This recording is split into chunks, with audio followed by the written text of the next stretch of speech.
ایک گاؤں کے پاس ایک بہت بڑا دریا بہتا تھا۔ اس دریا کے سامنے ہی ایک شہزادی کا محل تھا۔ وہ روزانہ اپنے محل کی کھڑکی سے بیٹھ کر دریا میں کھڑی کشتیوں کو دیکھتی رہتی تھی۔ ایک دن اس نے اپنی نوکرانی سے کہا کہ مجھے دریا گھمانے لے چلو۔ لیکن بادشاہ سلامت نے سختی سے منع کیا ہے وہاں جانے سے۔ ویسے بھی اس کھڑکی سے بہت پیارا نظارہ ملتا ہے۔ تمہیں جتنا بول رہی ہوں اتنا کرو، مفت کے مشورے مت دو، اور بادشاہ سلامت کی فکر تم مت کرو، میں ان سے اجازت لے لوں گی۔ بادشاہ زادی کے اتنے اصرار پہ وہ نوکرانی، جو کہ ان کی بہت خاص کنیز تھی، انہیں دریا کے کنارے لے گئی۔ واہ، کیا حسین نظارہ ہے! کتنی ٹھنڈی ہوا لگ رہی ہے یہاں، اور تم مجھے یہاں کبھی نہیں لے آتی۔ دیکھتے ہی دیکھتے سورج ڈھلنے لگتا ہے، وقت کیسے گزرتا ہے انہیں پتہ ہی نہیں چلتا۔ شہزادی صاحبہ، اب چلیں، واپس چلتے ہیں، بہت دیر ہو گئی ہے۔ اگر بادشاہ سلامت کو پتہ چل گیا تو بہت غصہ کریں گے۔ اور وہ جلدی جلدی سے محل واپس چلے جاتے ہیں۔ اگلے دن پھر سے شہزادی کے اصرار پہ نوکرانی اس کو تالاب کنارے لے جاتی ہے۔ اس طرح وہ روزانہ گھومنے جاتے ہیں۔ ایک دن وہاں پہ ایک سوداگر کشتیوں میں سوار ہو کر اپنے سامان کو بیچنے کے لیے اس دریا سے گزرتا ہے۔ اس کے ساتھ کشتیوں میں قافلہ ہوتا ہے۔ اس سوداگر کی نظر اس شہزادی پر پڑ جاتی ہے، جو کہ کھڑکی سے تالاب کا منظر دیکھ رہی ہوتی ہے۔ وہ اس سے بہت پسند آ جاتی ہے، اور سوداگر اپنے خاص بندے سے کہتا ہے، سنو، مجھے یہ لڑکی چاہیے، مجھے اس سے شادی کرنی ہے۔ لیکن سرکار، وہ ایک بادشاہ زادی ہے، ہم اس تک نہیں پہنچ سکتے۔ کچھ بھی کرو، لیکن بس مجھے وہ چاہیے۔ ویسے بھی ہم یہاں کے نہیں، وہ ایک بار ہمارے ہاتھ آ جائے، ہم اپنے ملک لوٹ جائیں گے، کسی کو پتہ نہیں چلے گا۔ لیکن سرکار، آگے بادشاہ سلامت کی ریاست کی حد ہے، اور وہاں جانا ہمارے لیے ناممکن ہے۔ کچھ بھی کرو، مجھے نہیں سننی۔ وہ نوکر بیس بدل کر اس علاقے میں گھس جاتا ہے، اور وہاں ایک ایسی عورت کی تلاش کرتا ہے جو سب کے گھر آرام سے جا سکتی ہو اور اثر رسوخ والی ہو۔ اسے ایسی ایک بوڑھی عورت مل جاتی ہے جو پیسوں کے لیے کوئی بھی کام کر لیتی ہے۔ وہ سوداگر کا آدمی اسے سب کچھ بتاتا ہے اور اسے سمجھا دیتا ہے کہ بس ایک بار اسے دریا پہ لا کر کشتی میں بٹھا دو کسی طرح۔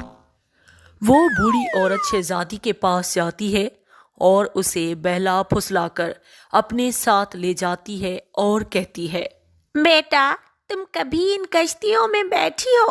بہت مزہ آتا ہے۔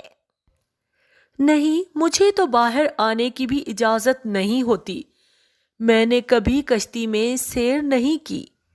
چلو بیٹا، میں آج تمہیں سیر کرواتی ہوں، ویسے بھی یہاں اور کوئی نہیں۔ نہیں، مجھے ڈر لگ رہا ہے، یہ پتہ نہیں کس کی ہے۔ ڈرو نہیں بیٹا، یہ تو سالوں سے یہاں کھڑی ہے، چلو ہم سواری کرتے ہیں۔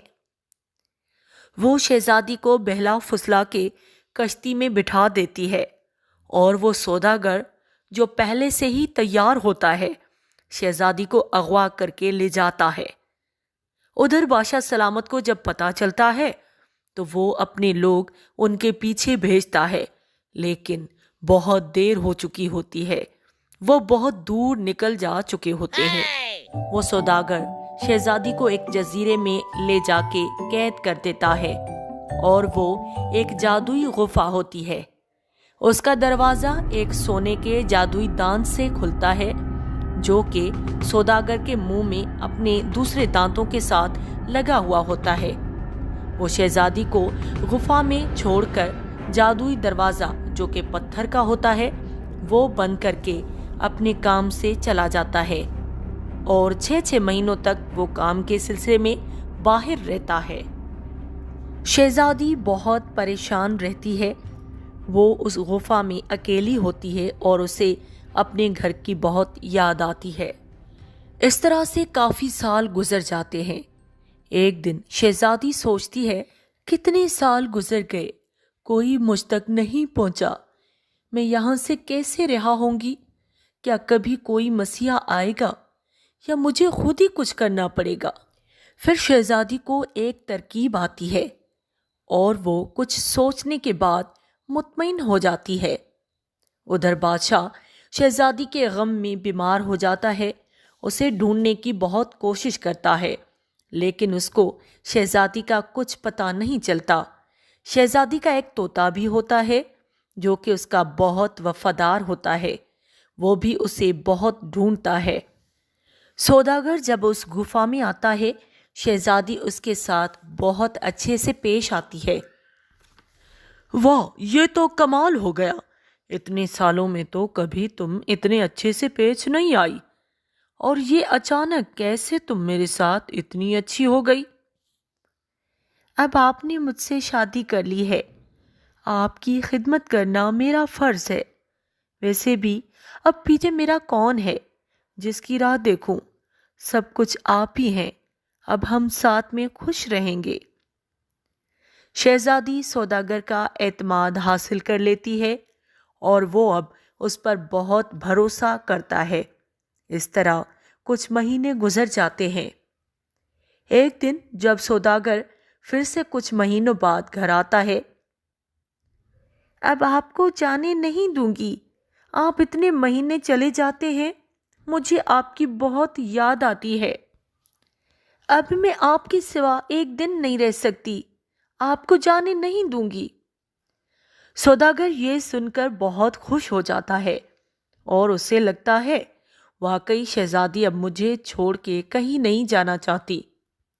پھر ایک دن شہزادی اور سوداگر بیٹھے آپس میں باتیں کر رہے ہوتے ہیں۔ آج میں آپ سے کچھ مانگوں تو آپ مجھے دیں گے؟ ہاں بولو، کیا چاہتی ہو؟ کیا آپ مجھے اپنا سونے کا دانت دے سکتے ہیں؟ کبھی کبھی مجھے گھٹن ہوتی ہے تو میں تھوڑا سا باہر کی ہوا کھا کر آ جاؤں گی۔ تم اکیلی کہاں جاؤ گی؟ ویسے بھی اس جزیرے پہ ہمارے سوا کوئی انسان نہیں، پھر اکیلی باہر جا کے کیا کرو گی؟ اچھا، بس آپ نہیں دینا چاہتے تو رہنے دیں، مجھے نہیں چاہیے۔ ارے تم تو ناراض ہو گئی، یہ لو سونے کا دانت، اس کو سنبھال کے رکھنا بہت قیمتی ہے۔ سوداگر وہ دانت شہزادی کو دے دیتا ہے، پھر وہ خود اپنے کام کے سلسلے میں باہر چلا جاتا ہے۔ شہزادی اس سونے کے دانت سے دروازہ کھول کر اس امید پہ روزانہ باہر جاتی ہے کہ شاید میرا پیارا وفادار طوطا ہی مجھے ڈھونڈتے ہوئے یہاں پہنچ جائے۔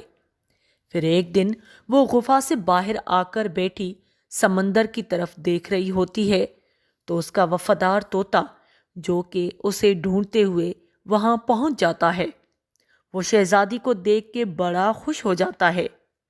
طوطا اسے گھر کے سارے حالات کے بارے میں بتاتا ہے اور اس کو کتنا ڈھونڈا گیا ہے وہ بھی اسے بتاتا ہے۔ اے میرے پیارے طوطے، اب تم جاؤ اور میرے باپ کو بتاؤ میں کہاں پہ ہوں، وہ مجھے یہاں سے لے جائے، لیکن اب تم پورے بندوبست کے ساتھ آنا۔ اور وہ اسے وہ دن بتا دیتی ہے جب سوداگر دوبارہ آ کے چلا جائے۔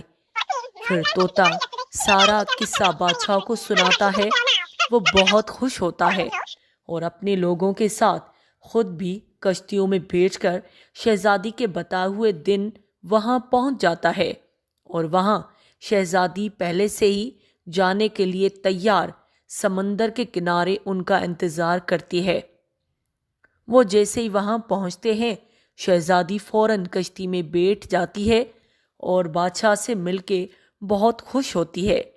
پھر بادشاہ شہزادی کو لے کر اپنے ملک واپس چلا جاتا ہے۔ اگر ویڈیو پسند آئے تو لائک، شیئر اور سبسکرائب ضرور کر دیں۔ آل بیل آئیکن کو دبانا نہیں بھولیں۔